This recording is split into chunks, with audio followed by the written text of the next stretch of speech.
sido muito úteis para nós, né? Para memorização, para fixação, para certeza dos mandamentos.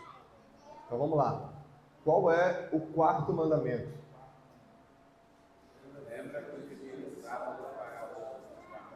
O terceiro mandamento.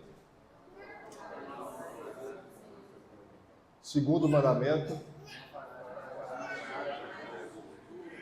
O primeiro mandamento. O quinto mandamento, que é o que vamos ver hoje.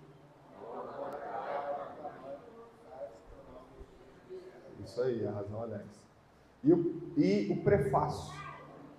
Eu sou o Senhor teu Deus. Ótimo, irmão. Isso é muito importante para que nós possamos aplicar os textos bíblicos a cada mandamento. Nós temos visto várias passagens e com auxílio dos catecismos e dos estudos feitos pelo irmão pastor Gerardo Voz, tem sido importantíssimos para nós entendermos os mandamentos do Senhor. Então, quais são os pecados dos iguais? Os pecados dos iguais são, além da negligência dos deveres exigidos, que foi o que nós vimos semana passada, depreciar o mérito, invejar os dons, entristecer-se pelo sucesso ou prosperidade uns dos outros e usurpar a preeminência de uns sobre os outros. Então nós vamos detalhar isso e vendo, obviamente, na palavra de Deus, que é a autoridade sobre tudo aquilo que nós estudamos aqui. Então são poucos os textos, os irmãos podem abrir todos eles, nós vamos um por um.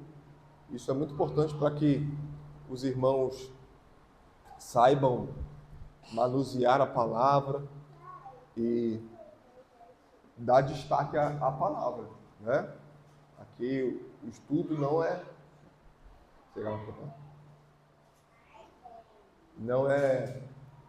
sobre o catecismo ou sobre o livro do Gerardo de Voz, é sobre a Bíblia, EBD, Escola Bíblica Dominical. Então é muito importante que nós venhamos a dar destaque aos textos bíblicos. Então vamos lá em Romanos. Vamos em Romanos 13, versículo 8.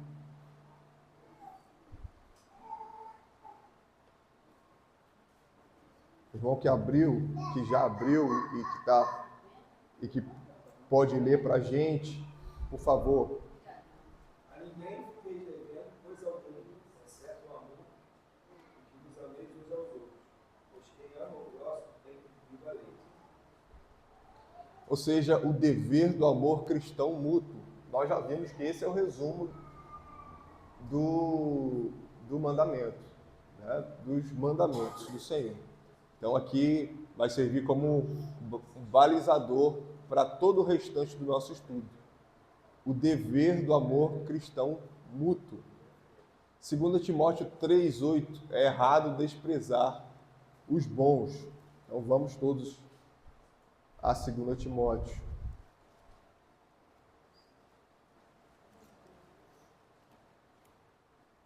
Tessalonicenses, Timóteo.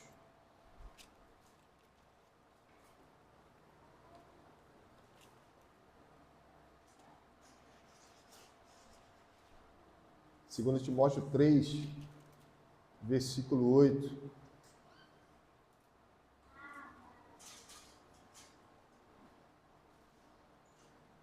Por favor, um irmão leia. E do modo porque Janes e Jambres resistiram a Moisés, também estes resistem à verdade.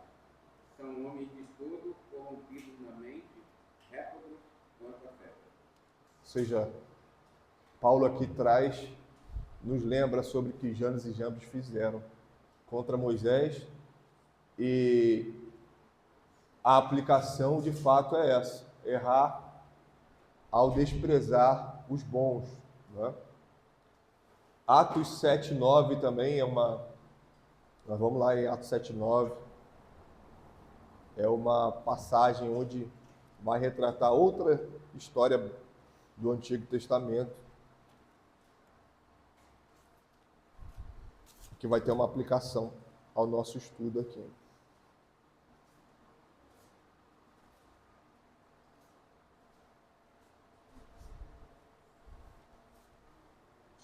Por favor, algum irmão leia. Atos 7, versículo 9. Os patriarcas tiveram muita inveja de José e venderam o irmão como escravo para o Egito. Porém, Deus estava com ele.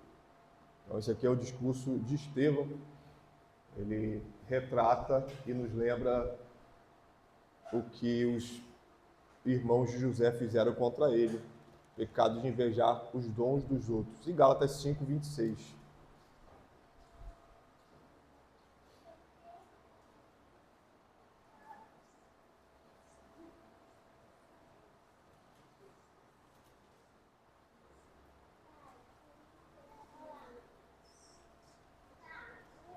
Gálatas 5, versículo 26.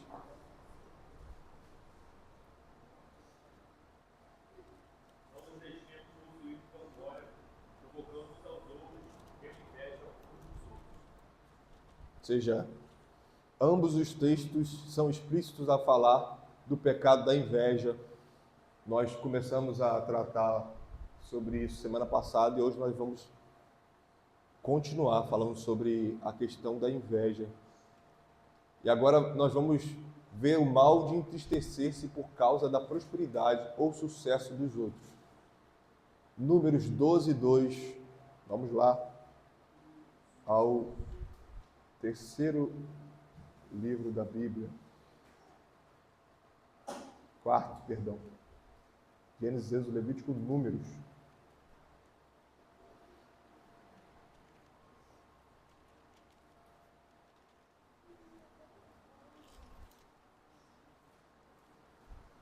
Nada há encoberto que não venha a ser revelado, e o oculto que não venha a ser conhecido.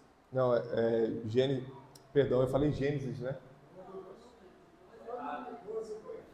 Não, é Números. Números.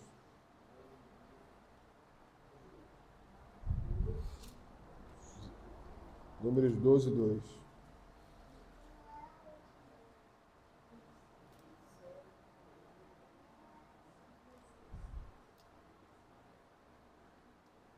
Disseram, porventura, tem falado o Senhor somente por Moisés? Não tem falado também por nós? O Senhor o ouviu. Isso aí são os irmãos de Moisés questionando o fato de Moisés receber do Senhor as revelações, né? Mostrando de fato que se entristecem, né? Como a aplicação aqui faz, por causa da prosperidade e do sucesso. O fato de Moisés ter o sucesso que tem pelo fato do seu relacionamento com Deus, o destaque que tem, né? E Esther 6, é uma das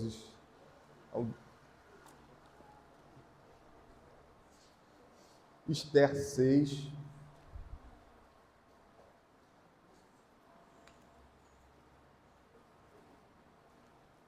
versículos 12, 13. Depois disto, Mordecai voltou para a porta do rei, porém Amã se retirou correndo para casa, angustiado e de cabeça coberta. Culpou Amã a Zélia, sua mulher, e a todos os seus amigos, tudo quanto ele tinha sucedido. Então os seus sábios, Zélia, sua mulher, lhe disseram: se Mordecai estiver de volta e começaste a cair, é da descendência dos judeus, não prevalecerás contra ele, antes certamente cairás diante dos outros. Ótimo. Então, aqui nesse capítulo, o rei, ele lê os históricos do próprio reino e é lembrado de que Mordecai tinha feito bem a ele pelo fato de denunciar pessoas que estavam contra ele dentro do seu reino. Então, Mordecai é abençoado e esqueci o nome do segundo do rei, né? Amã, obrigado. Amã, ele mesmo sendo segundo do rei e sendo de fato exaltado pelo rei, ele sente inveja de Mordecai. Aí demonstra, ele reclama isso com a sua própria esposa e os sábios, né? Não tão sábios assim, sobre Mordecai, né? Demonstrando esse mal de entristecer-se por causa da prosperidade dos outros. É de fato um descontentamento. Amã, ele era exaltado no reino, sendo o segundo no reino, porém estava descontente mesmo assim, por conta da bênção dada a Mordecai. E agora a gente vai ver o pecado de usurpar a preeminência de uns sobre os outros. 3 João 9.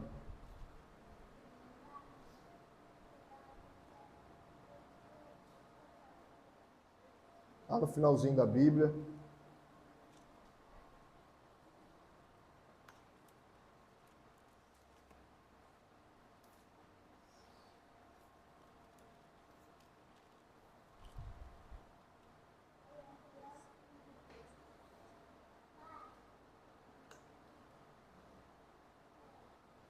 Quem abriu pode ler. 3 João 9. Perdeu alguma coisa a igreja, mas Jótafes, que gosta de exercer a primazia entre eles, não nos dá acolhida. Aqui, João denuncia Diótrefes pelo fato de querer tomar para si uma liderança que não foi dada a ele, né? E a gente vai ver os outros textos que vão concordar com isso. Lucas 22, 24.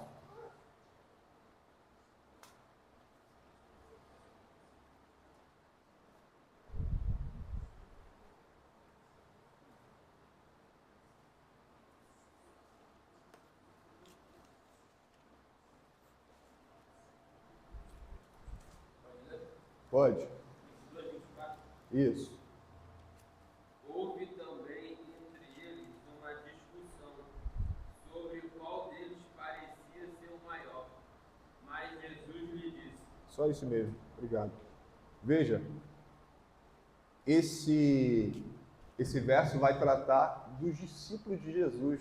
Aqui já no final do ministério de Jesus na Terra, eles já tinham sido expostos a tantas verdades maravilhosas do Evangelho e da verdade de Deus, porém caíram num pecado que todos nós estamos suscetíveis de disputar para saber quem era o maior entre eles.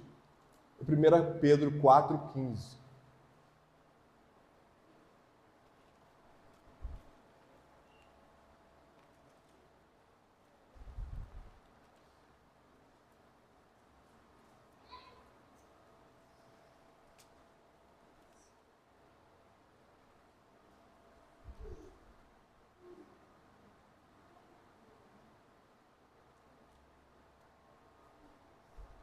Não sofra, porém, nenhum de nós como assassino ou ladrão, ou malfeitor, ou como quem se intromete em negócio de outro.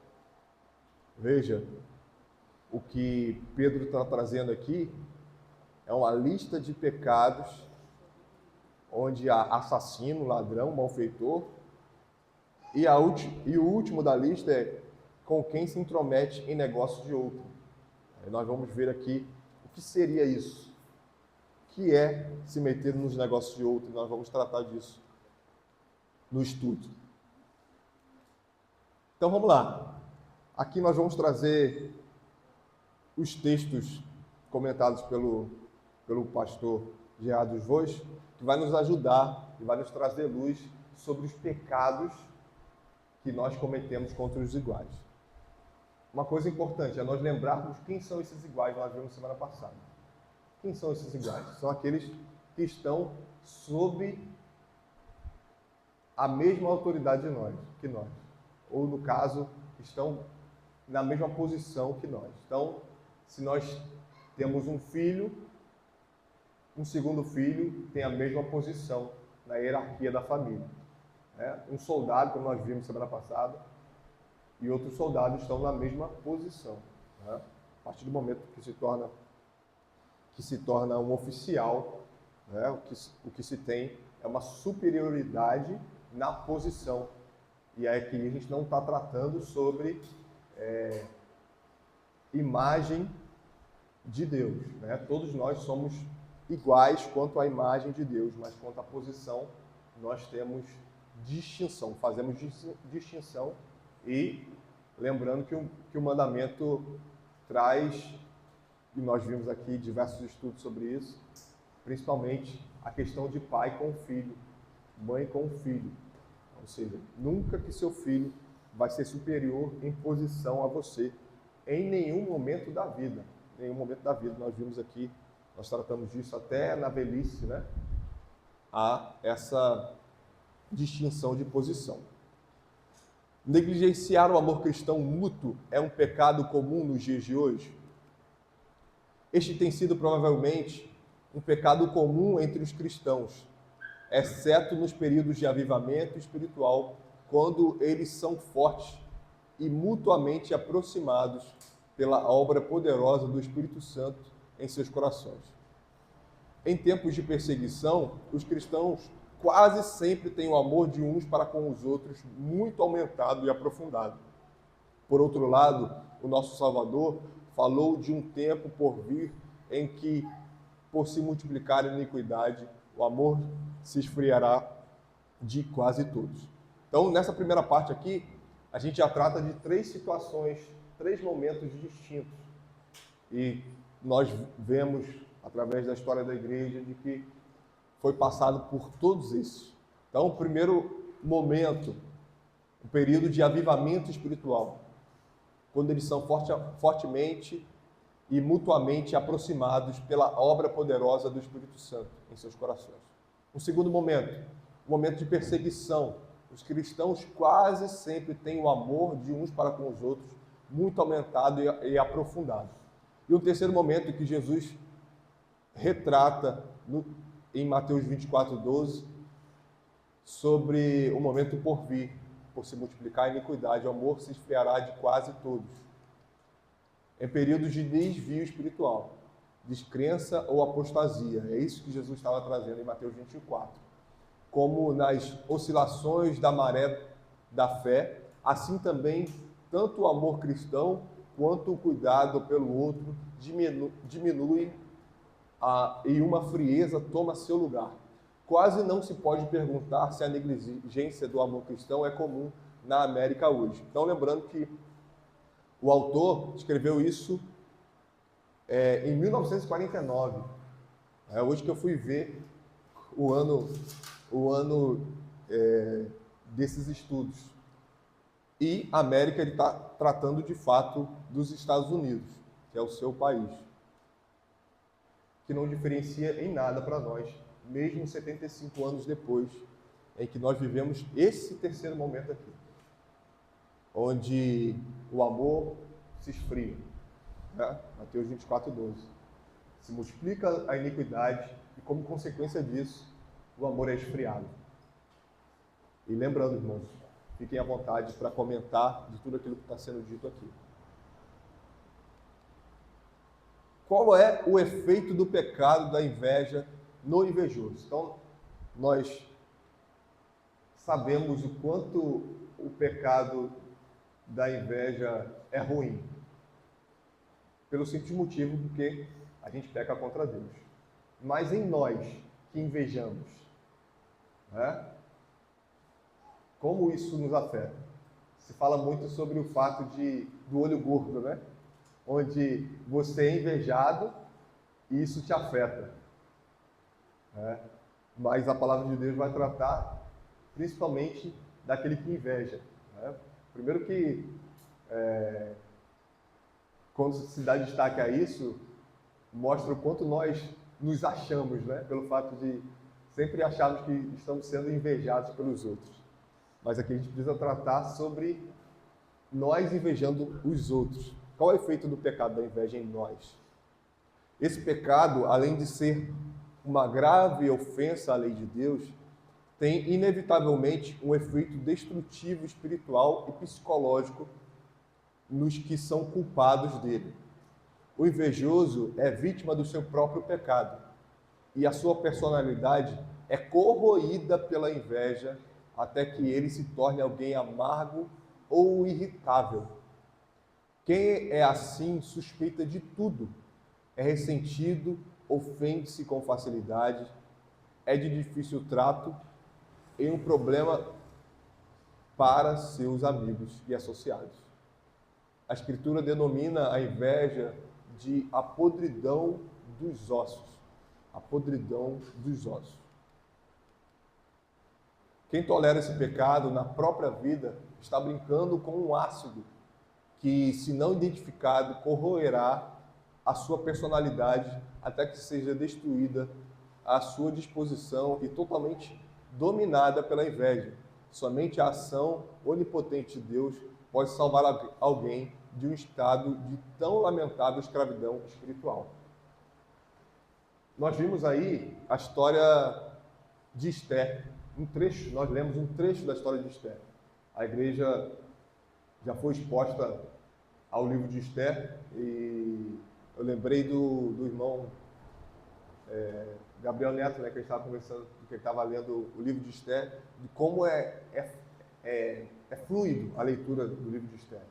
Você pega, você pode ler todos os capítulos, se eu não me engano são 12 capítulos, você lê rapidamente, porque é uma história com várias reviravoltas, né, como os irmãos que quando expuram aqui retrataram, cheio de ironias, e onde vai tratar sobre a vida de alguns personagens específicos, e um deles é Amã, né? Como a gente leu aqui, onde Amã, movido pela inveja, e essa inveja vem contra ele depois, porque ele faz uma forca, só que depois essa forca, e aí não é spoiler, né, irmãos? É a palavra de Deus, essa forca serve contra ele mesmo, né? E essa história de Esther é maravilhosa. A gente tem que ler nos colocando como um desses personagens. E por que não nos colocarmos também como Amã? Porque, como lemos aqui em Provérbios 14:30, a inveja pode corroer os nossos ossos. É um ácido que vai nos corroendo, até levar à nossa destruição.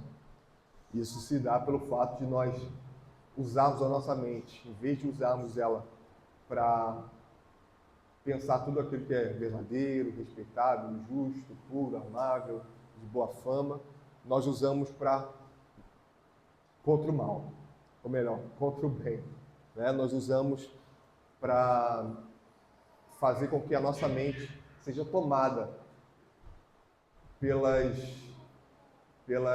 inverdades. Nós criamos uma realidade paralela. É assim que a inveja vai tomando conta de nós. Quando nós vamos ver, nós estamos criando coisa. Aqui o texto vai dizer que muitas vezes o que nós fazemos é ter uma visão de desconfiança.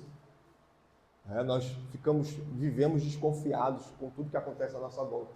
Porque uma vez que você inveja, você acha que está sendo invejado. Né? E o pouco que você tem, você acha que tem alguém de olho no que você tem, você começa a se entregar a esse pecado. E aí vem o problema. Né? E a gente pode ver, e a gente pode lembrar de algumas pessoas que estão à nossa volta, vizinhos, parentes, amigos, que de fato se deixam levar e, como consequência disso, vivem uma desconfiança. E aí, obviamente, eu não estou dizendo que todos que são desconfiados vivem na prática da inveja constantemente. Querendo dizer que essa é uma das consequências pelo fato de nós vivermos uma vida invejando e constantemente caindo nesse pecado. E a última pergunta: o que quer dizer o catecismo com usurpar a preeminência de uns sobre os outros? Eu acredito que esse é um dos principais destaques da pergunta de hoje. Então, o que é usurpar a preeminência de uns sobre os outros? Aí está uma palavra que não é muito comum nos dias de hoje, mas o que seria isso? E a gente leu alguns textos tratando sobre usurpar a preeminência. Essa expressão não se refere à preeminência que há de alguém sobre outro em razão da autoridade legitimamente obtida, como a autoridade de um pai sobre o seu filho ou de um magistrado sobre o cidadão. Antes, refere-se à apropriação de uma autoridade que não pertence devidamente à pessoa. Quem age assim procura dominar os que estão de fato no mesmo plano de igualdade que ele. Vejam, nós desde novos, nós somos chamados a não usurpar a preeminência uns dos outros. É muito fácil a gente lembrar quando, principalmente aqueles que têm irmãos, quando o seu irmão fazia algo de errado e você tomava para si a preeminência, porque você queria julgar o seu irmão no lugar dos seus pais. O que seu pai e sua mãe falavam? Eu que sou o pai aqui. Já ouvi muito isso, pelo fato de cair nesse pecado. Eu que sou a mãe aqui, principalmente por eu ser o mais velho, e tenho 3 irmãos.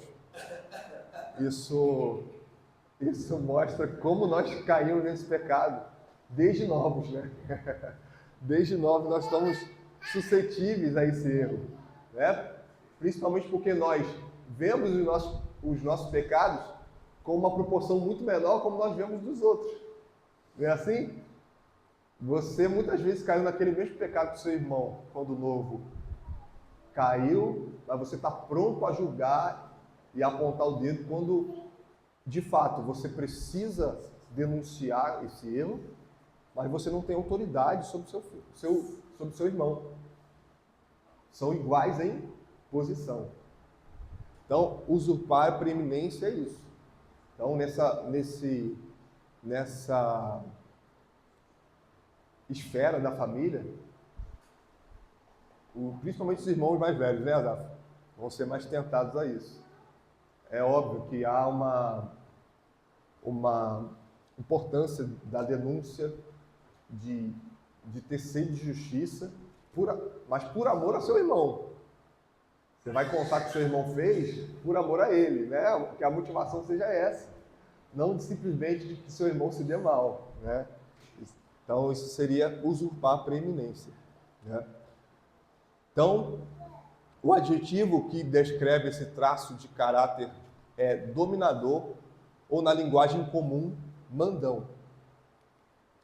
Quando um membro de uma congregação tenta fazer as coisas do seu próprio modo e as impõe sobre os demais, isso é usurpar a preeminência. Relacionado a isso, bem de perto está o pecado de intrometer-se nas questões alheias, o que é proibido em 1 Pedro 4,15, como lemos. Não sofra, porém, nenhum de vós. E aí trata de alguns pecados, e o último tratado é com quem se intromete em negócios de outrem. A palavra grega traduzida por quem se intromete em negócios de outrem significa literalmente um bispo sobre os outros. Isto é, alguém que pôs a si mesmo indevidamente como o superior dos seus, ou superior dos negócios alheios. Veja, e aqui ele vai tratar sobre 1 Pedro 4,15, vai tratar principalmente na esfera eclesiástica, como alguém que está pronto a ser mandão, pronto a dizer o que o outro tem a dizer, a fazer, só que ele não tem autoridade nenhuma sobre seu irmão.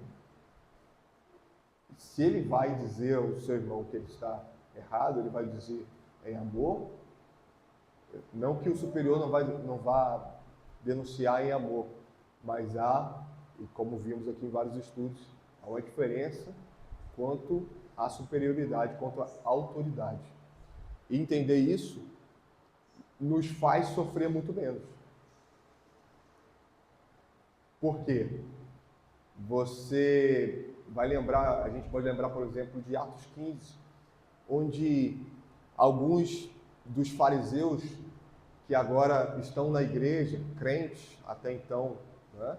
Mas eles trazem uma demanda para a igreja, dizendo para os outros de que eles deveriam circuncidar. E aí vem Paulo e, se eu não me engano, Silas e Barnabé. Paulo e Barnabé vão levar essa questão ao presbitério, né? Fazendo então um concílio sobre essa questão. Ou seja, aqueles fariseus, eles se colocaram como autoridade sobre os outros, dizendo o que precisavam fazer para ser salvos. Precisam se circuncidar, quando de fato eles não tinham autoridade para fazer isso. E nós já entendemos que podemos cair nos pecados dos fariseus, porque nós somos hipócritas. Quando a gente fala de farisaísmo, a gente pensa em algo muito distante de nós. Mas quando a gente fala de hipocrisia, não. A gente consegue olhar para nós e dizer, olha, muitas vezes eu sou hipócrita. Então, esse pecado é mais comum do que nós imaginamos.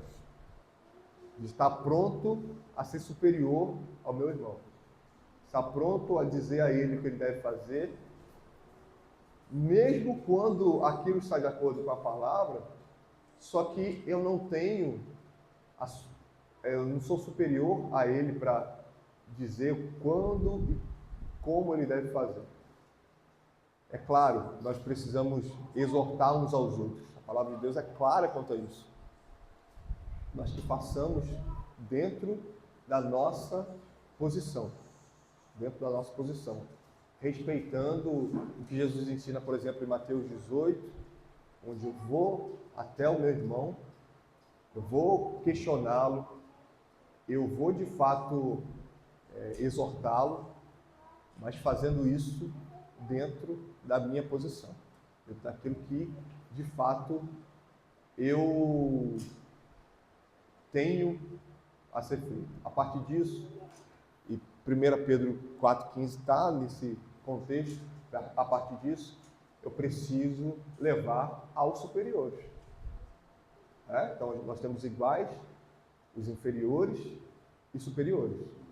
E é isso que Jesus nos ensina em Mateus 18. A verdade é que, irmãos, se nós olharmos para nós, para dentro de nós, veremos como estamos dispostos a tomar para nós autoridade, sermos mandões, muito porque, como eu já disse, nós vemos os nossos pecados muito menores do que nós vemos nos outros. E nós precisamos pedir sabedoria ao Senhor.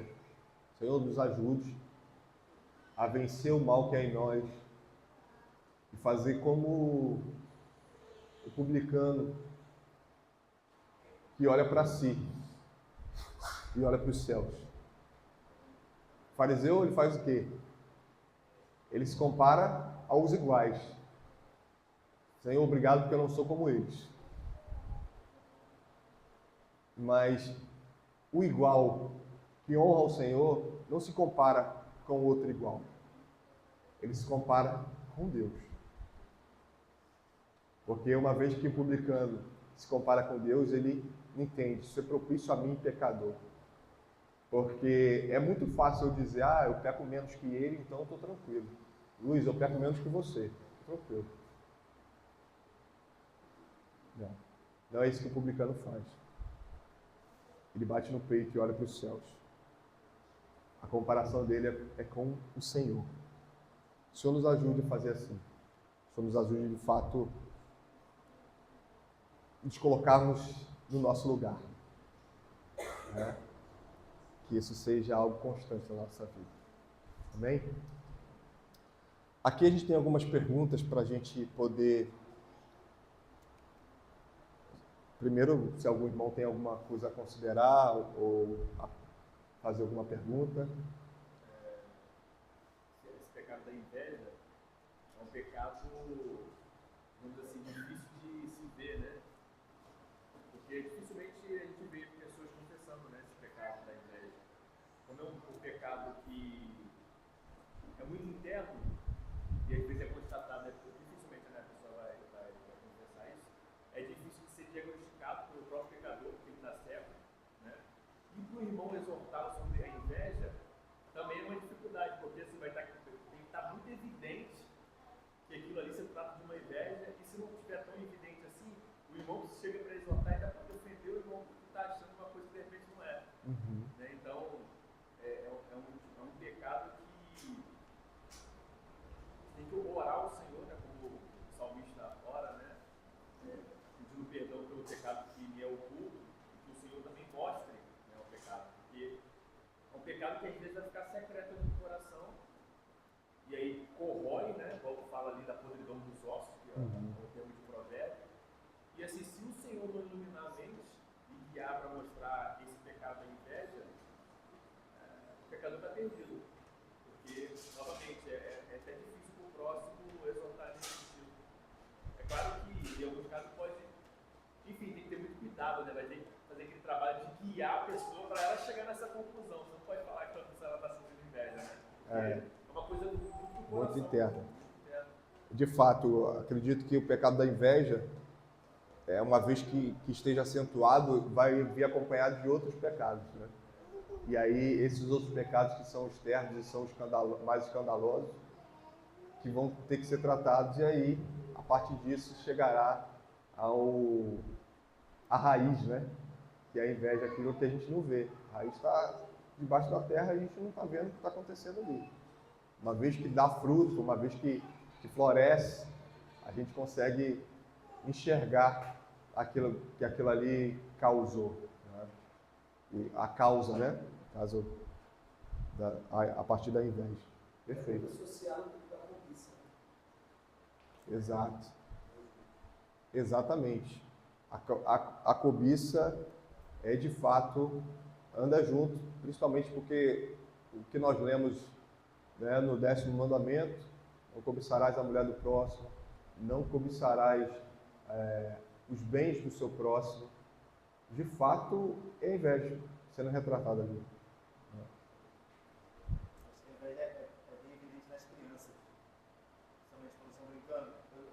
Eu acho isso muito engraçado, engraçado assim, né? Muito claro quando estão a Mel e a minha sobrinha juntas, né? E vários brinquedos à disposição, sempre. Elas sempre disputam pelo leite. Sempre disputam pelo leite. Sempre, porque esperam mais eles de querer brincar do que está na mão da outra criança. Então é algo que, como pais, a gente precisa estar sempre atento para ajudar nossos filhos a compreender esse pecado, né? Desde a idade mais inicial da vida, né? Você consegue perceber. Outra coisa que eu ia falar é que ontem a gente estava em casa refletindo sobre a parábola dos trabalhadores da vinha. E a gente vê um pouco disso nessa parábola também, né? Porque nós vemos aqueles que o dono da vinha combinou com eles o valor de um denário para trabalhar o dia inteiro, mas ao longo do dia ele foi contratando outros, de modo que os últimos contratados trabalharam apenas uma hora e receberam o mesmo valor do que aqueles que trabalharam o dia inteiro.